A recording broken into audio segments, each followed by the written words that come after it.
We are recording with Miss Mitzi Perdue on Sunday, July 2nd, 2023 at 3:11 p.m. Eastern Time. And for anybody listening, this is the last episode. I'm taking a couple days off for July 4th. So if you're wondering, I imagine somebody several days in the future is watching this, wondering why this is the last uploaded episode. I've not been killed, not to my knowledge. I am just taking a couple days off to go vegetate up at my parents' house and eat more food than I should. And yeah, so sending halfway through the year. Today's the 183rd day of the year, so technically we are now over 50% of the way through the year.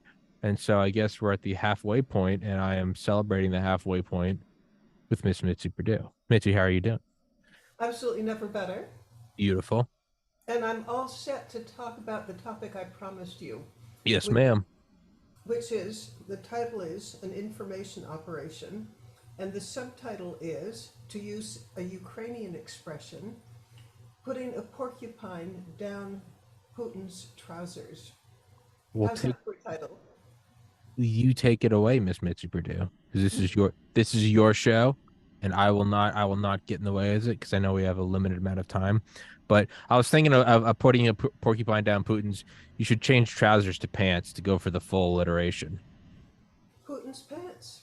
Got Well, it. you're putting a porcupine down Putin's. You got to go for the full alliteration. If you're gonna go in, go for all of it, Mitzi. All in, all in. All Yeah. right. So Well, enjoy this, Mr. Putin. Miss Mitzi, take it away. All right, my information operation. Uh,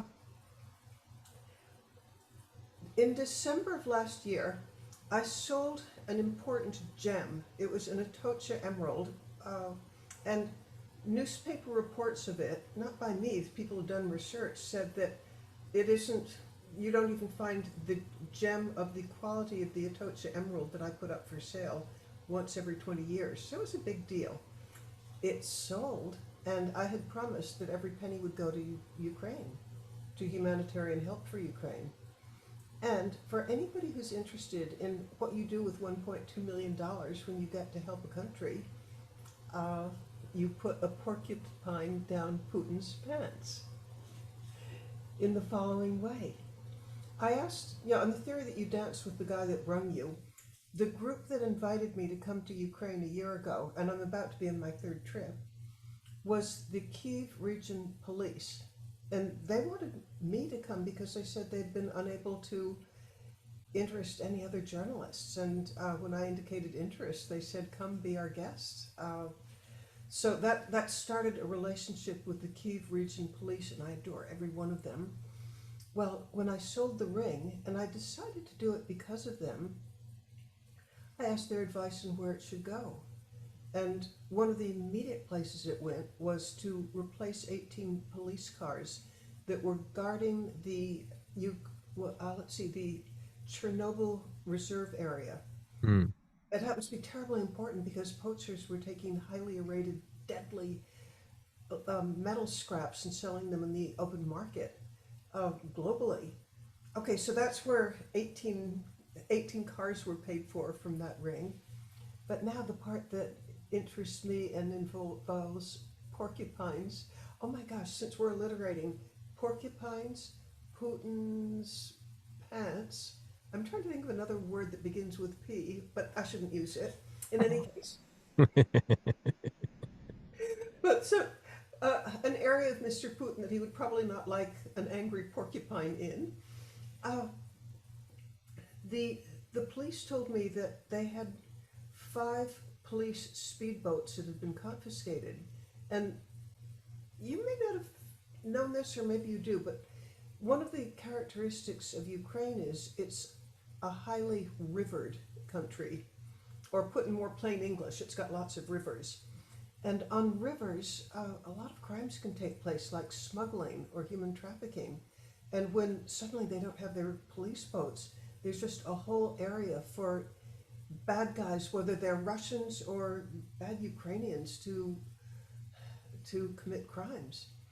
So they asked if I would replace the police boats, and I said, sure. And now we're getting to the information operation.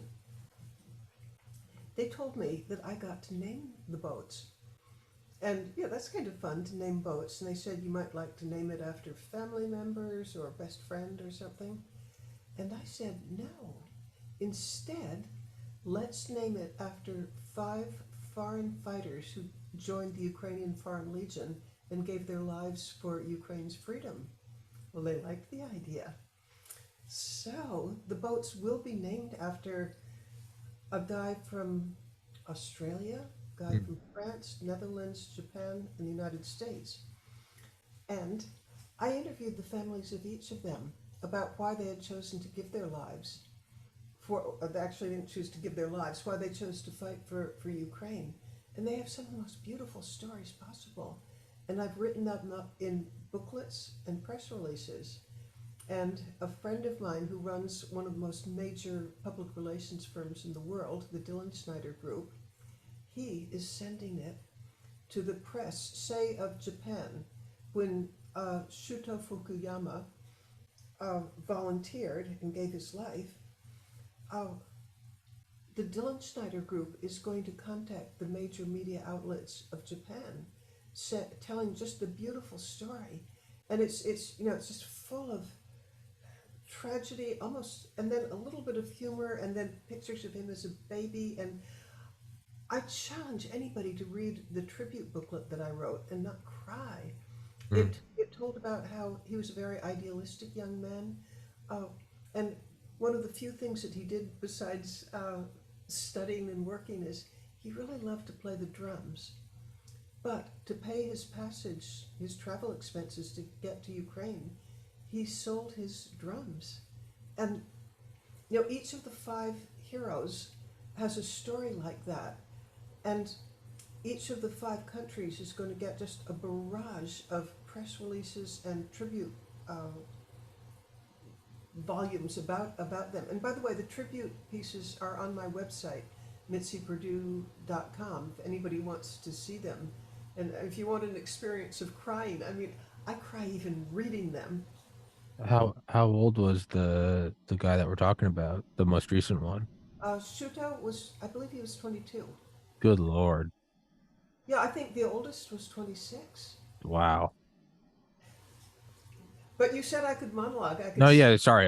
Sorry. No, I was No, just trying to I let's find make it interactive. I'm 32 now, and there's just like these phases of like the first thing you start to notice is in sports when you're 25 and you realize like the starting QB is like 22.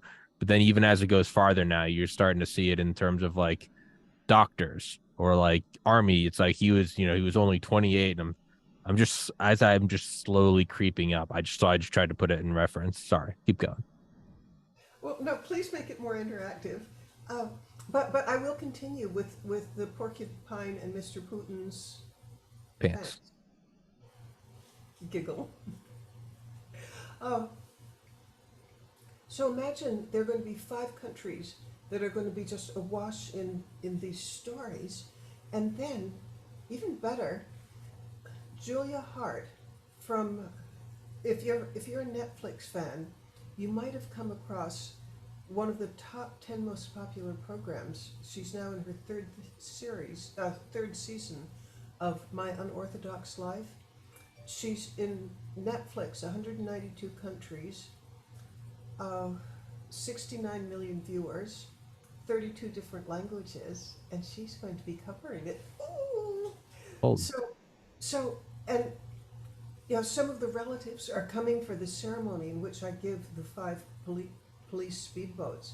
And then it's going to be, I believe it's going to be a very colorful ceremony, because speedboats, at least if you're a police speedboat, you can do all sorts of amazing maneuvers. I haven't seen them yet, but I've heard it described that, they're things that you just wouldn't see normally. Just, I guess the comparison is a police car can do things and does do things that we wouldn't do. Well, police cars are the same, and they're going to film. Netflix is going to film the ceremony, and it's going to film. It's going to film my talking about the 5 heroes, and it will have Julia Hart participating, and I think there's the possibility that anybody who watches this is going to sense just the extreme idealism of these five who gave their lives for freedom. I had one of the guys talk, I think he was from the Netherlands. I quote his parents saying that when he heard about the tortures, the rapes, the murders, he couldn't lie in his bed and do nothing. He had to go. He said, yeah, there was just no choice. That he knew the difference between good and evil, and he wanted to be in the side of good. And just each one of them has some really moving story. And if Julia Hart, if that all comes together, and Netflix has an episode on it, uh, it's an information operation. Oh, and then one other thing, and then I'll wind down. Uh, we've been friends a long time, Tommy. Yes, ma'am. Uh, you did not know that I am in touch with my inner terrorist. That's that's legally actionable. Go on. Okay, the thing is, I've read that Hezbollah loves to celebrate their martyrs. And why do they do it? They do it because it encourages and inspires others to join Hezbollah. Well, I want, as I said, I'm in touch with my inner terrorist. I want to influence, I mean, I don't know that I can accomplish this. It's the goal. That doesn't mean I'm going to get there. But this is what I would love to do. I would love to copy Hezbollah and make heroes out of the people who gave their lives and have it globally known. And I just think it could happen. What to kind of pivot in 180 degrees, because I know you're kind of well versed in everything, and just because it is kind of breaking. What do you think about what's going on in France right now? Talking about just kind of the delineation between good and evil, and you're starting to see, I think Macron was spotted at a like a John Elton or Elton John concert, like while Paris is burning. And there's a lot of French people going. Guys are starting to go out with bats and basically take down the rioters. What are your thoughts on that? Because I've never left the United States, and I know that you've visited just about every corner of the planet. I have French relatives. I've my sister lived there for probably 30 years, so I've certainly spent time in France.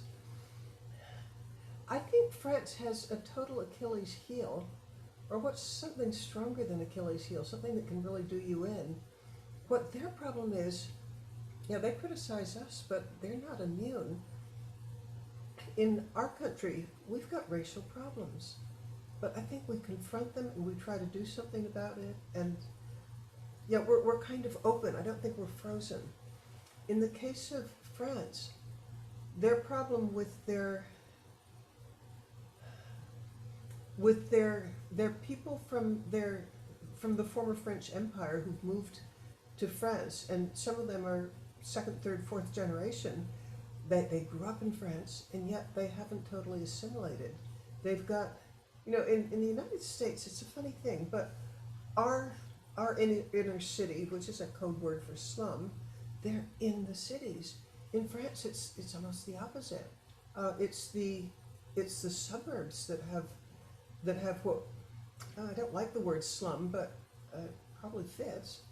And that it's almost for police. I've heard police describe it as the banlieues where the people of Arab descent are living. It's almost a no-go area. Yeah, no-go zones. Yeah, the law doesn't extend there anymore. And further, I've heard people say that we actually don't know how big the problem is because the French Constitution doesn't want people categorized, so they don't have the records. We can only guess. Uh, whatever problems we have, at least we know about them and we can try to do something about them. I would hate to be France where you're flying blind. Yeah, I am torn on it because there's like multiple levels to this. On one hand, I've never visited there and it's not my country, so I should shut up, right? That's probably 90% of it. But when you see this kind of unmitigated immigration, I'm an immigrant, I'm an Irish immigrant, so obviously I can't crap on that. But when you see this kind of unmitigated clash of of cultures or lack thereof. And then when it turns violent, I mean, not protesting over police brutality or taxes, but when they're just burning civilian apartments and just shooting at cops and you know chopping down light poles with chainsaws and hijacking buses. And then what you start to see is very quickly you start to see the people primed and ready for the government to step in with the heavy hand of the state, right? Chris Hedges that said the state can dole out an unimaginable amount of power or an unimaginable amount of violence. And I mean, just a week ago, if you had said that, the military is going to step in France or any, country of Westphalia, they would, they'd be like, what are you talking about? But in what seems to be a matter of days, like 100 hours, you can go from this cultured place to people openly talking about the military needs to step in. They need to, sidestep the president and bring in force, which I get. You're in a city, it's turned lawless. Sure. I mean, I think we all saw it in 2020 with the cities burning and the National Guard is rolling in. And some people are like, this is government, overstepping. And other people are like, will you shut up? Like, it's a war zone.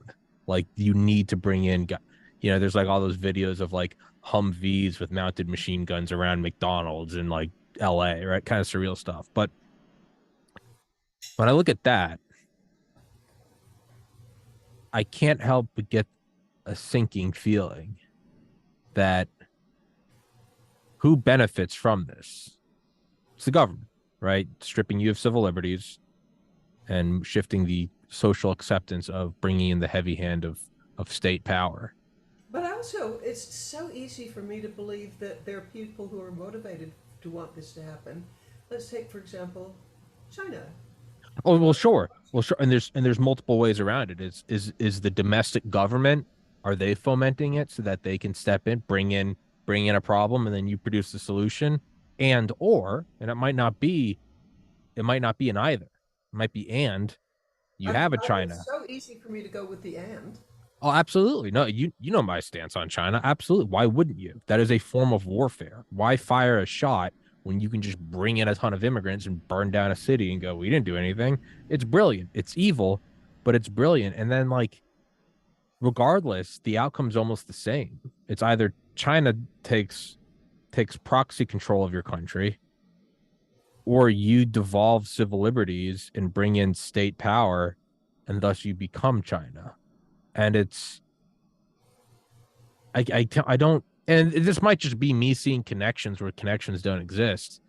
But when it happens so quickly, it's not like this On has the been other hand, festering for years. It's in 5 days. but I'm going to go with it. It's been extremely festering for years. Okay. I mean, my impression. Okay, last time I was in France, it was right before COVID.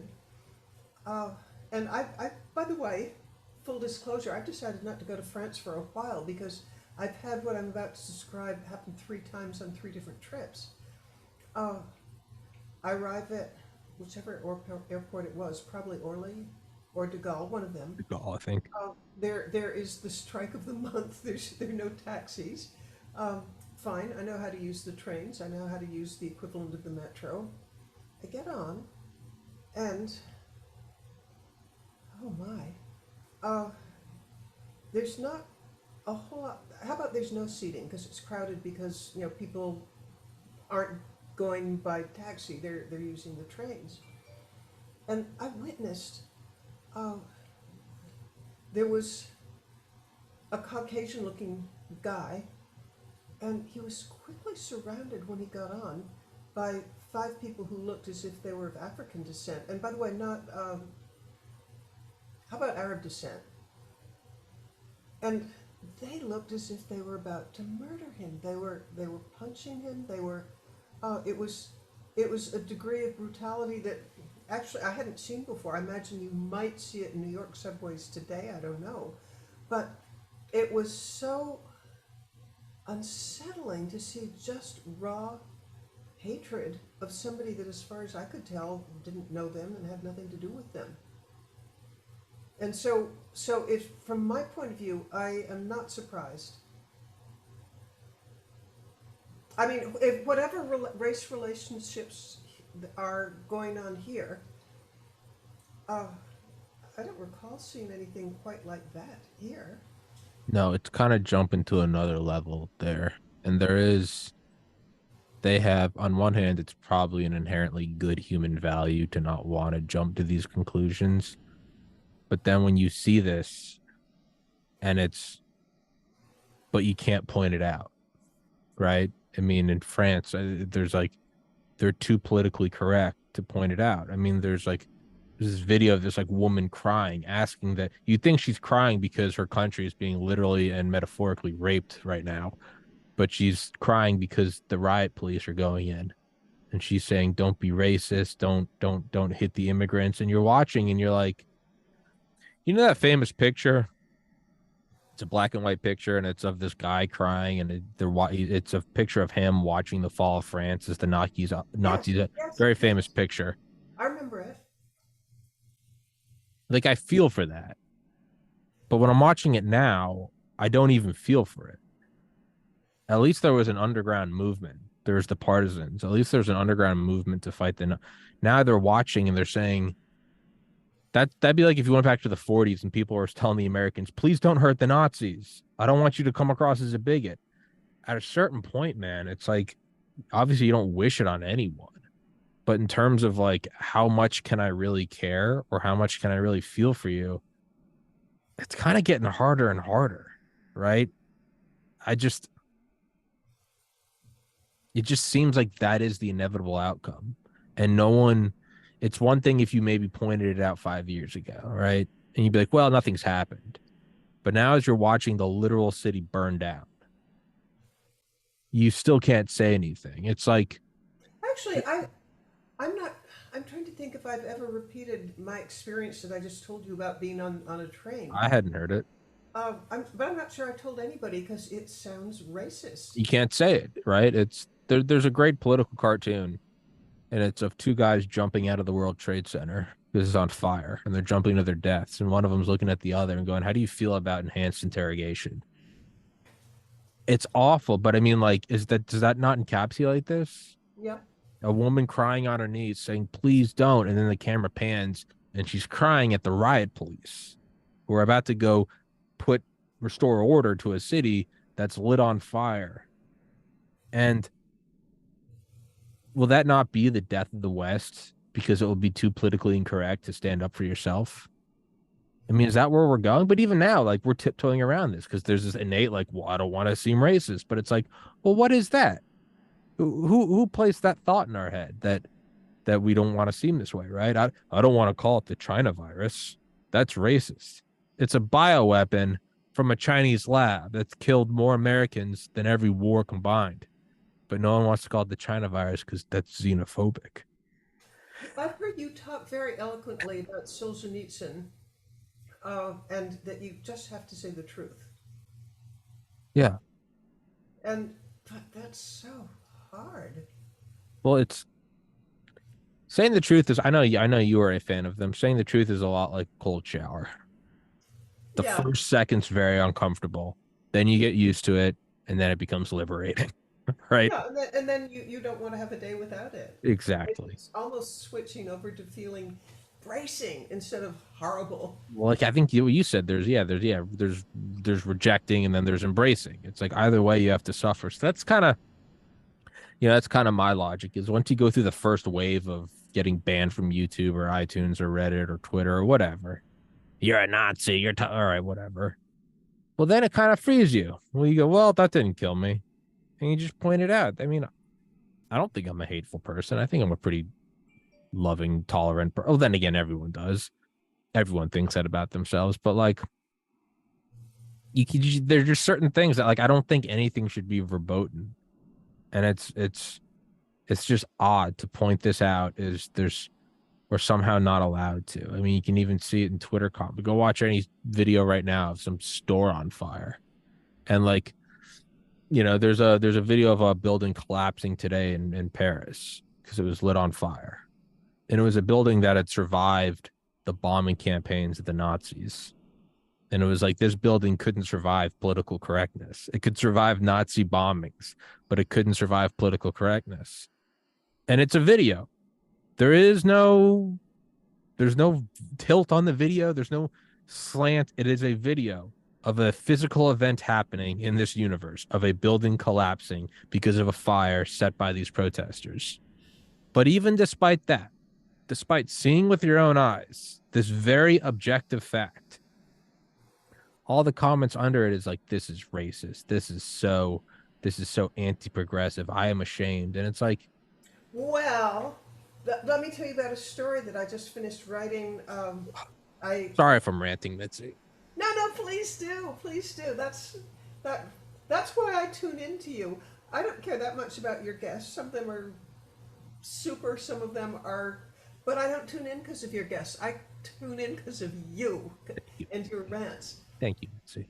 But I want to share with you what I'm writing about or what I Sure. have written.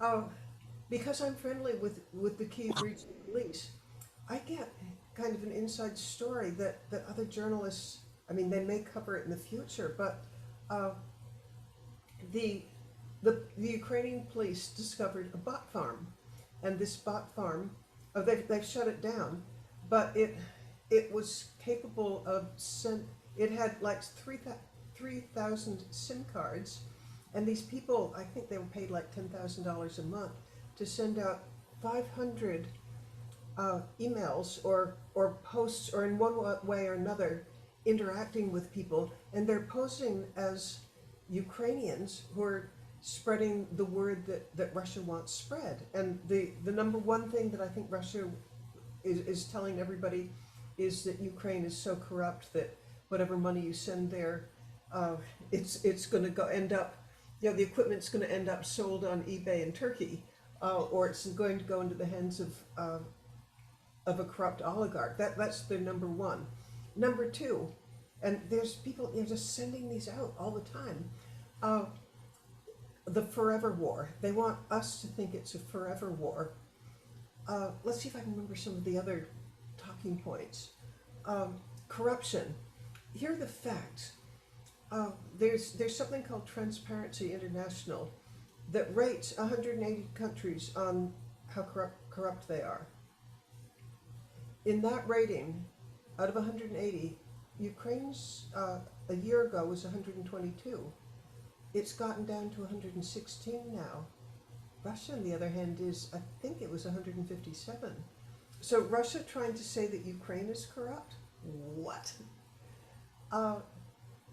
So much of what we think Ukrainians are thinking even are these bot farms that are just manufacturing stuff. Do you feel like that's maybe what's going on with what we're seeing on Twitter concerning like France right now? There's no possibility that it wouldn't be. And that's just one bot farm. I mean, how many are there? I bet there are thousands. You make a good living if you're running a bot farm. So, what will be the breaking point then of this reality or the current narrative that's going on? Is it the moment that we realize that what we see online in terms of comments and opinions and likes and dislikes don't reflect reality? There's the right that's got People to be a will breaking realize point. that soon because it doesn't reflect reality. And yet, the woman that I was interviewing a couple of people on this, actually several people, but the woman from Transparency International, the one who rates corruption, she's beside herself because she says, we know that Ukraine, even in the middle of a war, is still prosecuting corruption. And then she goes into some details of how they're finding it. And, even like when there was a period, and it was probably December of the year ago, but don't hold me to the exact date, generally that time frame. Kyiv was being attacked with 40 rockets a night. It's the height of the bombing, and yet they prosecuted a military procurement guy who was spending too much on food. And you're your commitment to anti-corruption's got to be pretty strong if you go after somebody even during a war. That's where Truman Oh, really and by is. the way, there was a poll asking Ukrainians what concerns you most, and number one is Russia and the invasion. Number two, fighting corruption. So it's, I've talked with people who said that the worst legacy of Russia was that you learned to rise in society and get the goodies. Hmm. You had to accept bribes or nepotism or one way or the other. It wasn't trading merit. Merit had rather little to do with it. It was all cronyism or corruption. Yeah, I had Jeff Nyquist on yesterday, and he was talking about that exact thing is in like the marketplace of corruption and bribery. It can only rise through the society for so many decades before that becomes the law of the land, and then the entire thing collapses in on itself. But it's so hard to turn it back, and I'll give you an example that I can't say I witnessed it, but I sure talked with the people who were living through it. Police corruption is a really big issue, especially in an authoritarian regime like what Russia was turning Ukraine into. Well, the Revolution of Dignity in 2014, where the Ukrainians threw out a guy who had come to power through a corrupt election. An interesting point, but anyway, uh, the a new police chief for the Kiev region was appointed, and to do his job, he felt that 11% of the whole police department was in one way or another on the take, and he fired them all. But that means that to this day, 11% of roughly 6,500 people really have it in for the head of the police. And they cooperate with the Russians. They tell, where secret documents are. They talk about the weak points. I mean, can you imagine to clean up a police department having to fire 11% who forevermore are on the other side? I mean, cleaning up corruption is incredibly difficult once it's taken root. Do you think I should run for president and just become a dictator? I think you'd be divine. I'd vote for you. Thank you. I think I should be a dictator. I think And I'd also drive my tanks in to help support you. I think that's what we should do. I think it's high time I take control. Actually, you're single. I'm single. I'm 50 years older than you, but we're not going to get technical. I Nonsense. have always wanted to be first You lady. can be my first lady, Mitzi. Okay, when you're president, I'm going to hold you to that because Okay, you'll be my first lady, and yeah, I because will. I had never figured out how to run for first lady. Oh, well, yeah, you have, and I don't know. I always can't tell. I guess kind of on the topic of you being 50 years older than me. Am I just 82, 82, 82. 82? Is this I just got me? it.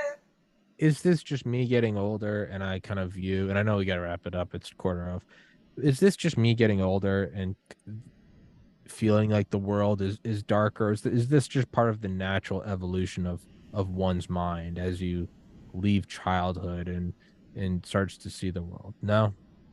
No, I didn't start feeling this way until maybe, okay, it's hard to put a date on it, but somewhere in the last decade, it seems to me we took an extreme turn to the dark side. Okay. I don't know if that I makes mean, me feel I better. was, I was upset by 9/11. But it's nothing compared to the upset that I feel right now when our institutions seem to me crumbling. Yeah, it's So I think I can guarantee that it's not that you're 32. I think it's that it's 2023. yeah, I was thinking about that today. I was just kind of sitting on my bed thinking, and it was like how it just seems so tumultuous and uncertain. And then and it's not a good realization, but it just is. It's where you go, this is the norm. Total uncertainty and fluctuation is the norm for human civilization. What I grew up in was an odd aberration. Suburbia is not the norm. Just nightly news and an election every 4 years. That's not normal. That was a very odd hiccup. This is normal. It doesn't make it any better, but I don't know. Maybe it makes it a Well, little you've more palatable. observed that the population throughout at least the developed world is absolutely crashing. Mm-hmm. I wonder if a whole lot of people are feeling, yeah, this is a bad time. And you don't bring children into the world if you're If it's yeah, if you're feeling. yeah. I don't know. Do you think there might be a connection? I think the I think everyone can feel something. I think everyone just has this general kind of finger in the air, almost some instinctual, like a dog can tell a storm's coming. Even people like myself, I'm not in the military. I don't have any special training, but just on a base human level, there is like an odd kind of pressure in the air where you're like something is on the way. Some rumbling is, and it might be a decade away. Is it global war? Is it famine? Is it another pandemic? Is it population bomb? I don't know, but By the way, I'm worrying more about the population bust than the population bomb now. oh no, I think I'm kind of like a pro population. I think we should jack that number up even higher. I really do. I think the more people that are here, I think it causes desperation, which force feeds invention. I really do. I mean, we can all sit around and go, how are we going to feed 10 billion people versus when you have 10 billion people, we go, well, we got to figure it out.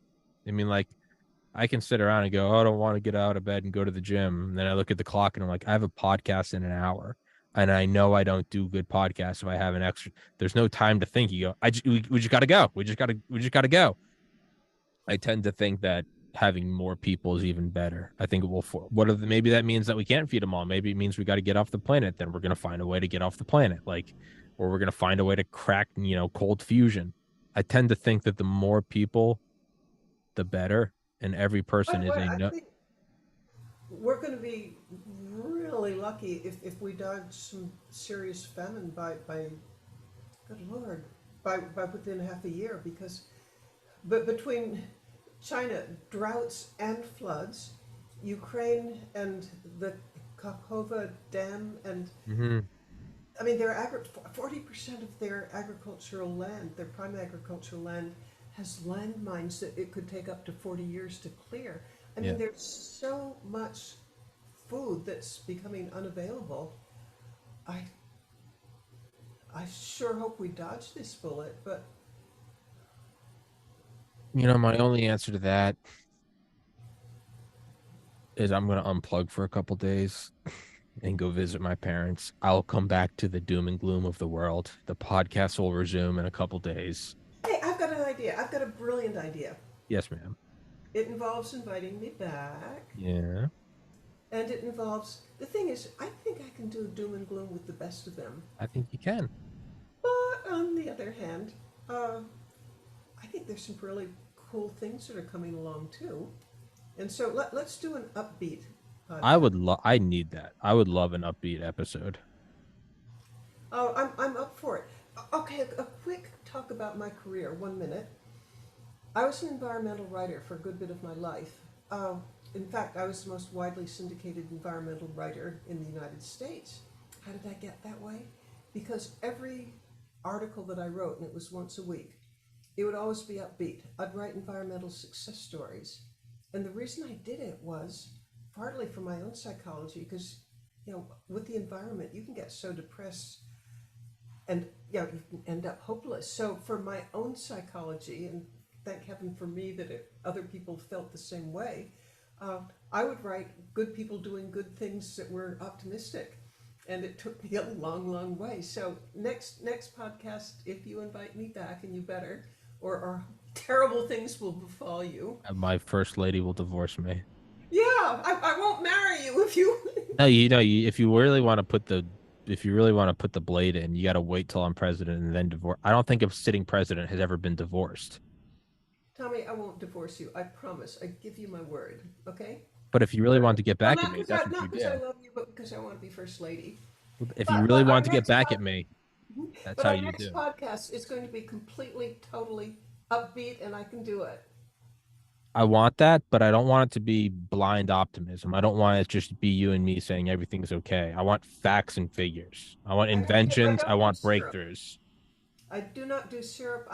There are some reasons to be hopeful. I wish we had another hour right now because I could go into them. But tune back in, everybody, please. We will prep for that podcast. And until then, Miss Mitzi Perdue, thank you as always. I love you and I love having you on. And I hope you have a wonderful July 4th. Thank you. I hope you do too, and my love to your parents. Thank you. And I will let them know that you are my first lady. Miss Mitzi Perdue, thank you so much. Guys, thank you so much for watching. The show will resume probably like Friday or Saturday or something. I don't know. I'm going to take my time. Mitzi, I love you. Thank you I for love you. watching, everybody. Thank you for being here.